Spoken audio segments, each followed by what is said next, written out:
Welcome to Bay Focus. Thank you for joining me today for another program where we highlight what's going on here in Central Florida. And we have a couple different things we're going to share with you today. And one ministry in particular we're going to spend a lot of time on today is a ministry to Haiti. And I'm so privileged to have David Wine with us, a missionary to Haiti. And he has got a tremendous story to tell about what he does there and how God led him there and his own personal testimony.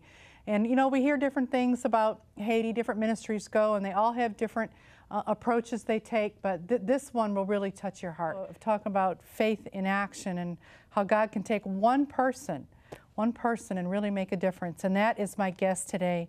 David Wine is with us today, and he is the founder of Black and White for Jesus Ministries in Haiti. David, thank you so much. So good to be here. For coming on the program today and for contacting us here at CTN. And you contacted us, and it worked its way to me. Yes, it did. Yeah, which is a lot of this stuff. A lot of it does. You may as well just go directly to me to start with. But it was really, when I looked at this ministry and recommended to me, I was very, very touched. And what you do in Haiti is incredible. But before we get to Haiti, I want you to share your testimony a little bit with our viewers, because you have really encountered the Lord in a special way in your life that then propelled you into what you're doing now. But you grew up in a minister's home, but it's not how things stayed after a while. Share a little bit of your testimony. Well, I grew up in a minister's home. In fact, my dad was a tent evangelist, and we traveled until I was about 11 years old. And believe it or not, when we stopped traveling, the devil just got a foothold in my life. And I started doing drugs at like 12 years old. And by the time I was 15, I was a drug addict, intravenous user. And it's amazing to me how God so many years looked out for me, because I had a lot of praying family, and because ministry was kind of in my DNA, so to speak. And I hit rock bottom in Houston, Texas. I had been moved out there. I'd done drugs over 20 years of my life, and moved out there and just got worse. And found out I had liver disease there, went through a treatment, and I also, possession charge landed me in jail. But that was one of the best things that happened to me in my life, because it got me away from it long enough to get right with God. Yeah. And when I was in the jail, I had thought I had committed the unpardonable sin. You know, a lot of preachers' kids do when you go off. And I read Psalms chapter 38. One night there in the cell, and I just had such an encounter with God. His hand came down in the cell, and I'd been going through those liver treatments and everything in jail, and I crawled up in the hand of God, and I just laid there, and it was like such a salvation came into my soul. I cried for 3 days, just washing all the junk off. And in fact, in the jail, they thought I had kind of flipped out. But I had really flipped on. Yeah. And ever since then, the Lord has just orchestrated my life to the point I'm at now, and it's just a total miracle. I mean, that's just, that story in and of itself, you're the prodigal son, really. I mean, literally. And I'm sure your parents were just like the joy that they felt when you returned to the Lord. Okay, so you come back to God, and you started getting active in ministry, and you worked with some youth and did different things. Right, go ahead, I'm sorry, I didn't. We had a Kids in Christ club that I'd started, and I worked with the Assembly of God over in Winter Haven for a while, had a children's ministry there. And then I had the opportunity to go with my father over to Haiti after the earthquake to set up a tent. Yeah. And you carry on. And this is where the story gets good. I'm not going to interrupt you. Go on. So I want to back up just a minute. I had before I went there, I had visited Ignited Church, which is our home church. Yeah. And great church in Lakeland, by the way, if you're looking for one. Yes, it is. And Hank Yancey was ministering that night, and he called me out. This is where I believe the call for Haiti came into my life. He called me out, and you know, I'm a preacher's kid, and usually, it's for some reason, we never get called out. I went up there and I stood by him for a few minutes. And I thought it was forever. I just stood up there wondering, what is he going to say? Finally, he looked at me, and I said, I never get called out. He said, well, he said, no one called you out tonight. He said, God called you out. And he went over and he put his hand on my stomach. I'll never forget. And I mean, it was like the fire of God hit me, and I hit the floor. Yeah. And I started crying and wailing, and it was very embarrassing. You know, growing up in church, you see those people who are laying there on the floor going, "Hey!" Well, I was that person. And I believe that a true down deep something happened, because while I was laying there, it was like the finger of God came down inside me and just ripped something out, maybe a root of bitterness that had been there since childhood. Yeah. And I got up totally free off the floor, and I ended up going to Haiti to set a tent. So we went down there and we set the tent up, and when I was in the tent, watching the tent, it was a 160 by 220 foot tent for a church down there, Church on the Rock. The rain was coming on. This was 5 weeks after the earthquake, and I heard this crying out, but I thought it was like animals in the rain crying out. And the church is like on a top of a valley. There's a big valley there in Del Mas. And as that started getting louder and louder, and it was like, bah, bah, and I realized that it was little children crying because they had no place to live, because the rain was washing them out. And it was like, it sounded like sheep going to the slaughter. And I remember that night, I just said, God, I know why I hit that floor crying. I know why I had such an encounter with God that night, because this is why. And I said, I know I'm called to Haiti, to be here in Haiti, and to do work with the children. Oh, and we take you to that point. That's huge right there. But you also had a particular experience, and we're going to talk about the ministry in just a moment, but you had a particular experience where God gave you specific direction. Yes. I stayed down in Haiti doing tent work, and it's like the Lord was laying a foundation for me. Every time I would come home, there would be a reason to go back, work with the tents. Well, the tent work ran out after about 2 years. I've been down there going on 5 years this month, actually. And I was praying, crying out to God, God, I want to be in Haiti. I know you want me to be in Haiti. I don't know what you want me to do. I'm not a doctor. I'm not a teacher. I'm not a scholar. But what do you want me to do? And I fell asleep one night, and I was in the bottom of a pond in a little boat, one of those like little old-fashioned boats, and I was painting. This was a dream. It was a dream. Yes. Okay. And I was painting this picture, and one thing I always tell people, it's like, I am not a painter, so I knew this was from God. It had to have been a vision, because I can barely draw stick people. But anyway, I was in this dream. I said, I drew kids on a dock. I drew a house. I drew birds in the sky, just a beautiful picture. They were black children in a house, And I said, God, what does this mean? And in the dream, he said, just keep painting this picture. He said, just paint it as beautiful as you want it. So I kept painting the picture all around, and it's like I got to a point where I didn't think I could do anything else to the picture. And I said, Lord, what does this mean? I didn't hear anything. I looked down out of the little boat I was in, sitting on the bottom there, and I saw a spring bubbling up. And as that spring bubbled up, the pond filled up. And as the pond filled up, everything started coming to life. The children started catching fish on the dock. The birds started flying. All of this stuff, this beautiful picture I had painted, came to life. And I said, Lord, I know this means something to me right now. This has got to be an answer to a prayer.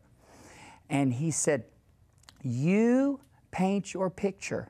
And he said, my living water will bring it to life for you. And he said, not only will I bless your ministry, he said, but the others around you. There were ladies coming to that pond with those 5-gallon buckets that they put on top of their head, filling their buckets. He said, not only will I bless your ministry, but you will bless those around you. And it's funny, because we've been helping other orphanages, and it's like a manifestation of that dream. I didn't paint that part of it. God put that part in there, that we would be outreaching to others. Okay, because we need to tell this part of it now, right? Not only is God bringing other people, you're helping others, but what that translated is you started an orphanage. Yes, I did. I came home, and immediately when I came home, it was amazing. Within 6 weeks, a group up in Albany, New York, called me and said, we want you to come up. They had been talking about it for a year and a half. Yeah. It just fell into place.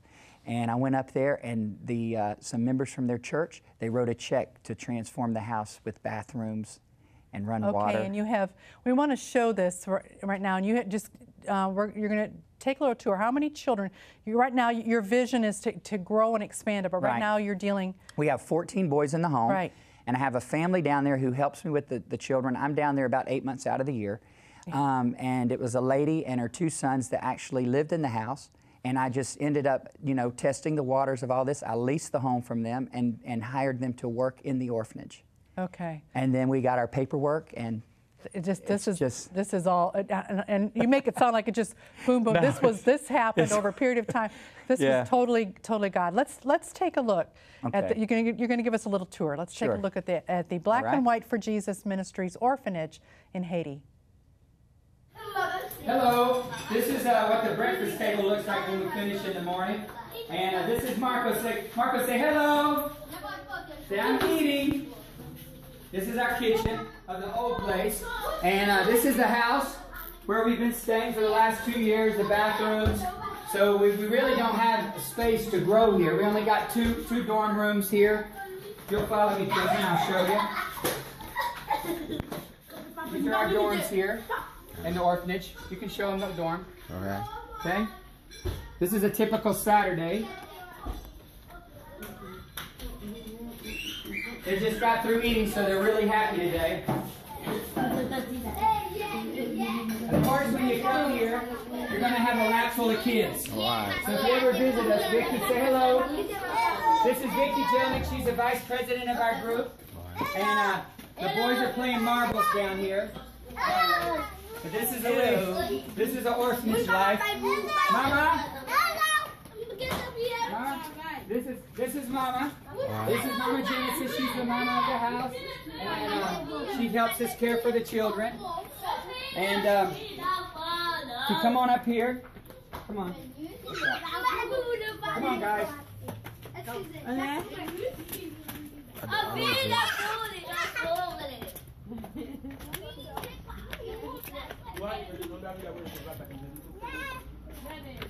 This is a typical place in Haiti, typical house. Yeah. And where we're moving is a bigger place, and there's more space for the children to play.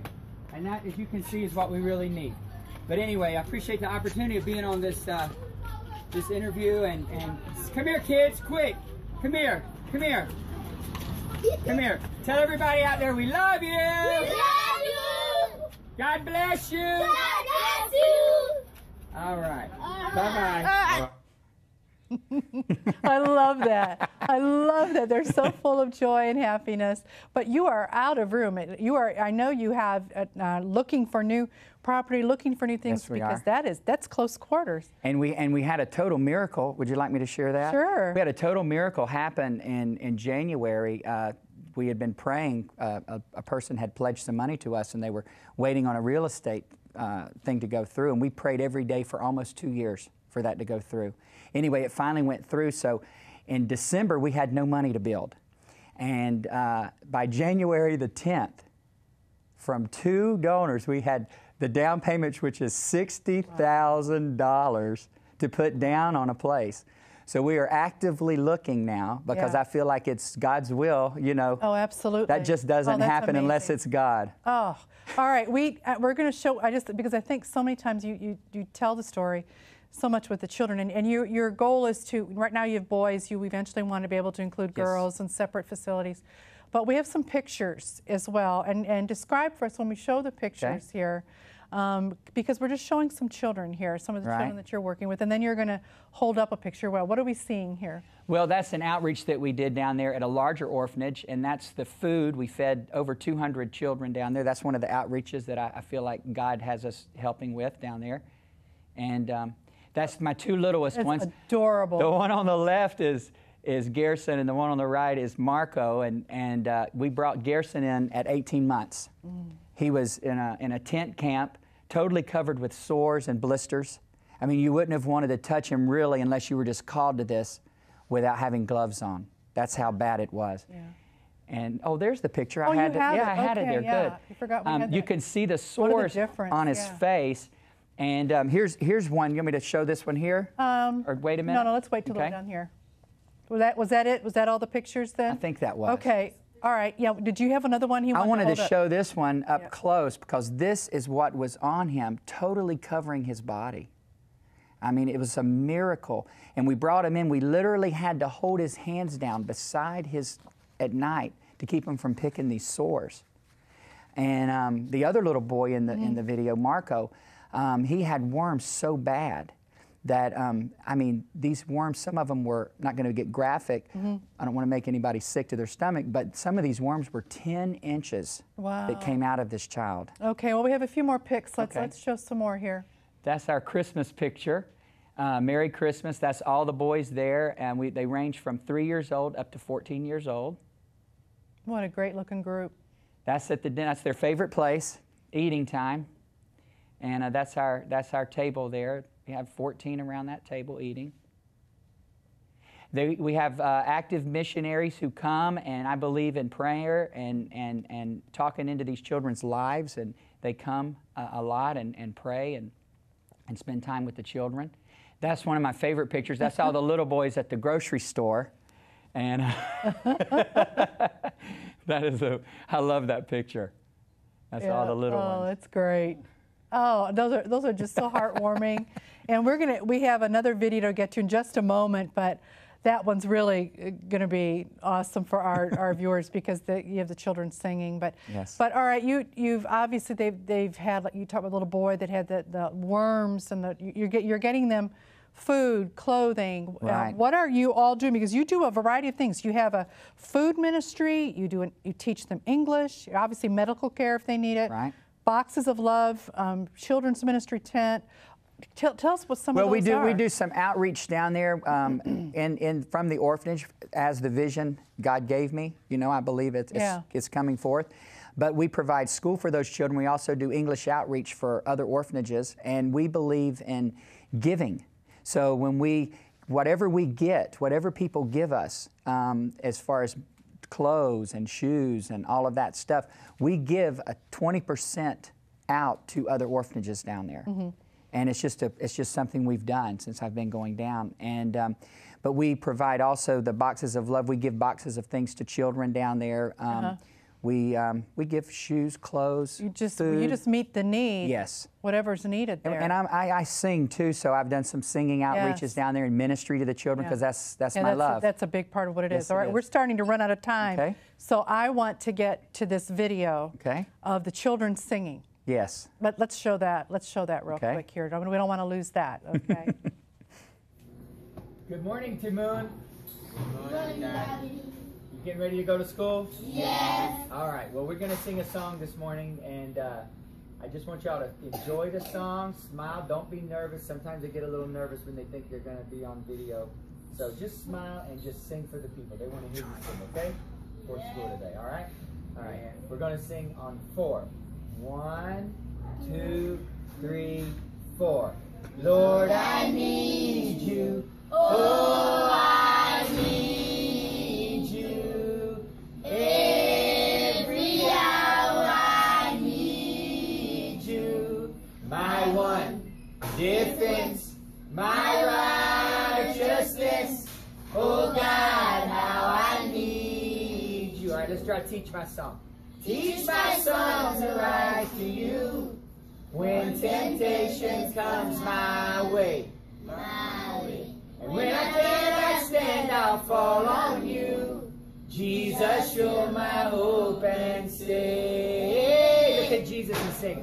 Lord, I need you. Oh, I need you.